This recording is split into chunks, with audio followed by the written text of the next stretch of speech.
more coveted than the Emperor's crown.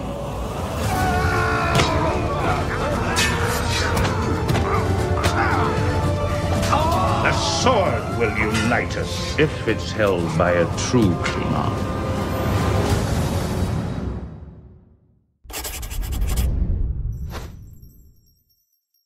I'm Matt. I'm Carrie. We are the Stagmer Brothers of Baltimore Knife and Sword. We're going to be building some of your favorite weapons, and some weapons that you've never seen before. This is Man-at-Arms, Reforged. We've wanted to make a weapon from the Star Trek universe for a long time, guys.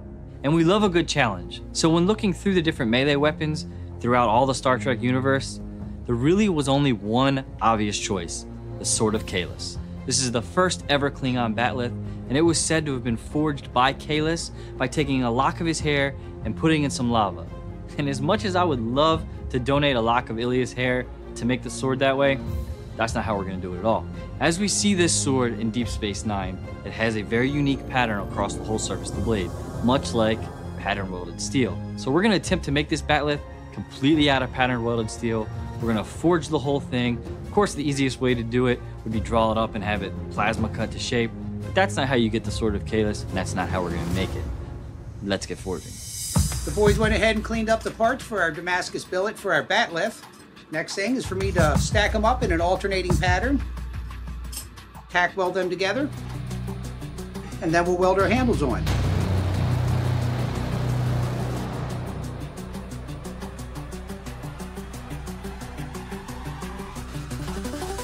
I have both of my Damascus billets for the Sword of Kahless. The next stage is to start forge welding them. I cannot start working both of them at the same time because that is simply too much material for a little forge over here.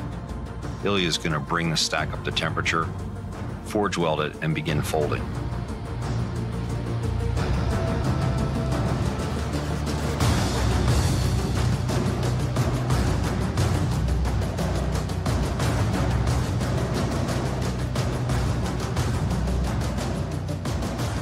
Once he's reached a consolidated billet, he'll be able to pull the points out and make the locating sections that go to the front blade.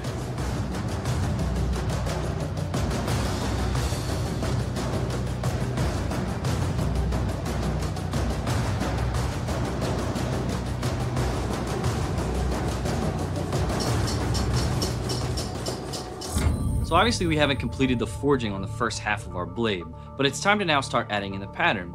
Now, normally when we've added pattern on the show, we actually cut into the material, removing material, and then you'll see us forge it back out flat to really capture that in the steel. In this case, we're gonna do the embers.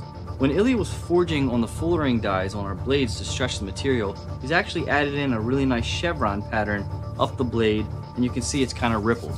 What I'm gonna do is actually grind that back flat, and that'll capture that kind of pattern into the steel itself, leaving what we know as chatoyance, which is shadows within the steel.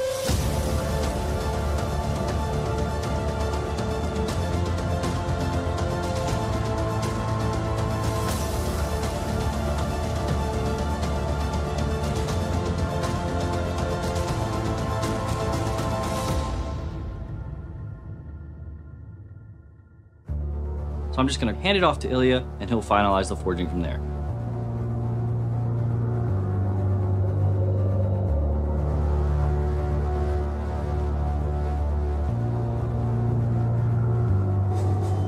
Now begins forging out the bladed section on this.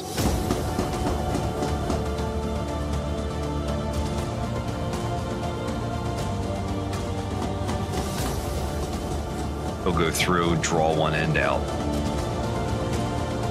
check the lengths, draw out the other end.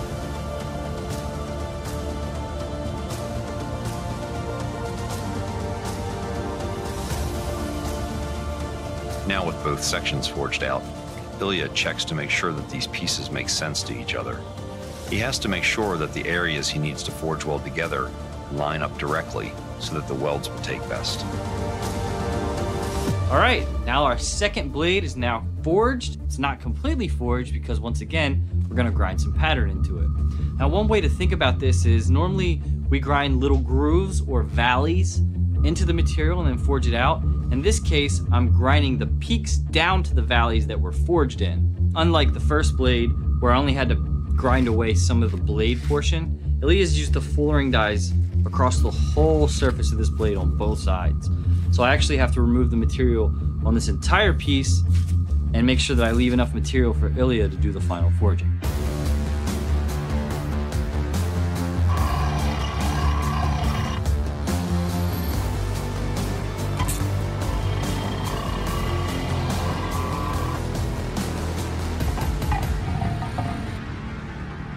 After Matt has completed patterning the top of the batleth, I'm going to stick it back in the forge and fine-tune my form. I have to work very precisely, as my alignment for attachment points is crucial.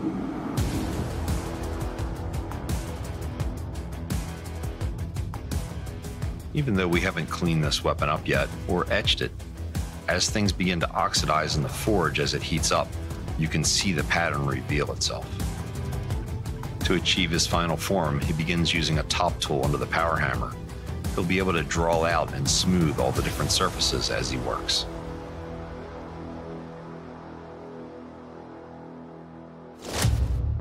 It's time to set up the attachment points for the forge welding. This is important if you're going to attempt a forge weld like this on your own. You cannot simply set up with a square point and expect a good weld. What you have to do is what I did here, make a sharp and a fairly steep bevel. This bevel produces the following effect. If your points are square, your metal is like this. All the force here is directed completely down, so we'll start cutting in to the bearing surface. Now, if you create a taper like this, your surfaces will even out like so, producing a good forge weld.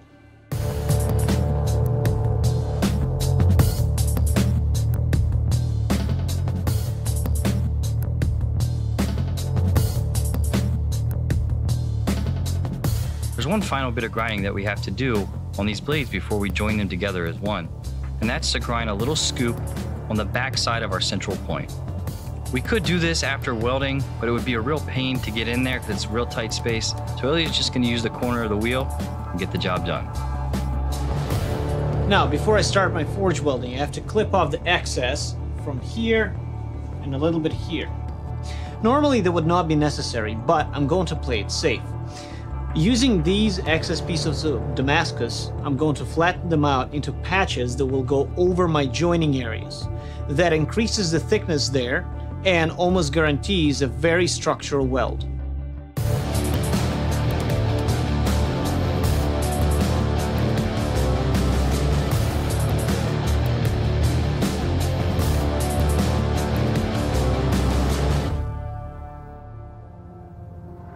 I tack welded the two pieces together just to hold them in place before I forge weld. And the overlapping joints have been covered in borax. We'll heat up this area. Once it's up to welding heat, I will move to the anvil and gently set the weld by hand.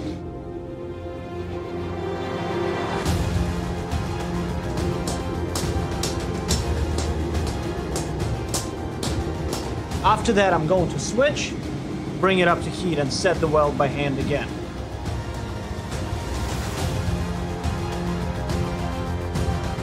Once this is complete, I will let the piece entirely cool off while I'm working on the patches.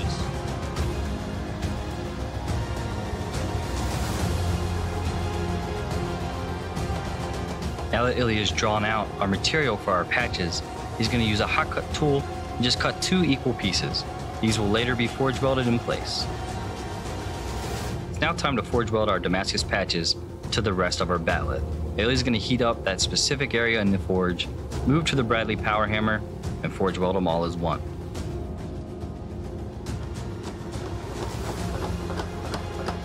We'll do this for a couple heats, just smoothing out that material, and every once in a while you're going to see him use a wire brush to remove the scale, just to make sure that there's no impurities in his weld.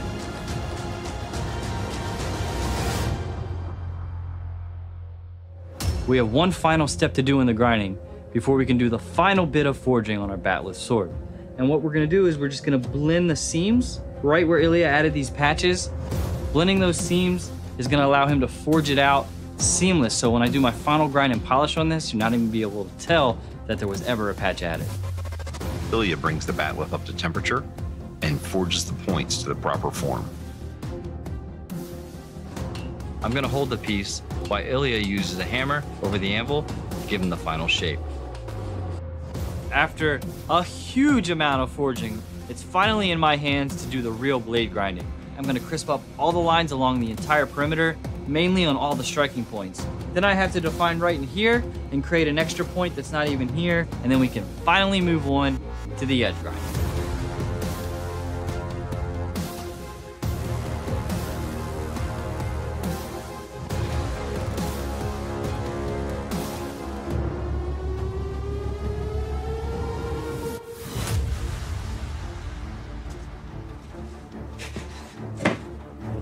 Well, hello there, number one. I have completed the perimeter grinding on our batleth here.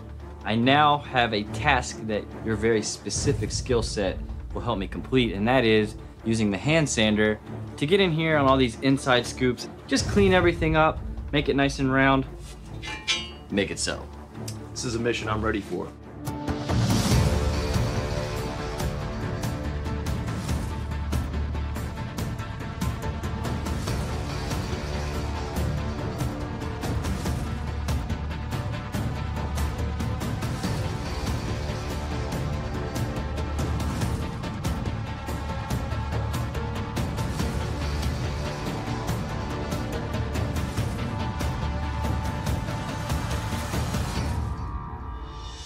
There's no need to completely heat treat this entire batleth.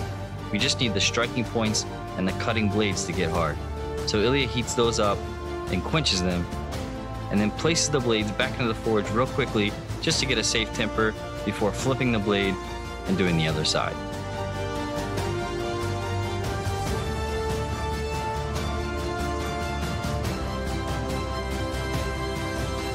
Now that the bladed sections on this weapon are hardened, Matt begins to go through and polish each piece. He'll have to cover every surface since this piece will be etched to show the pattern welding. It's always a good idea when you're going to etch a large sword that you think about how you're going to etch it. If we had made this thing just a couple inches shorter, it would have laid down in this. Instead, Matt's going to have to really take a long time, spending a lot of time being very careful working over the acid over the surface. You've got to keep things moving because in something where you don't have a complete immersion, you can get a line. So he's going to work through this and keep moving both the acid and moving the object. Once he's satisfied with the etch, we're going to have to neutralize it to stop it from burning the surface. We'll go through, oil, polish, do the runes, set the handle, and this weapon will be done. It was an amazing amount of work. Everything from the tricky forging to the massive amount of grinding. It took a lot of effort, but now that the build's complete, we've brought great honor upon the shop because we have built the Sword of Kahless.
Click here to subscribe, or click here to watch more episodes.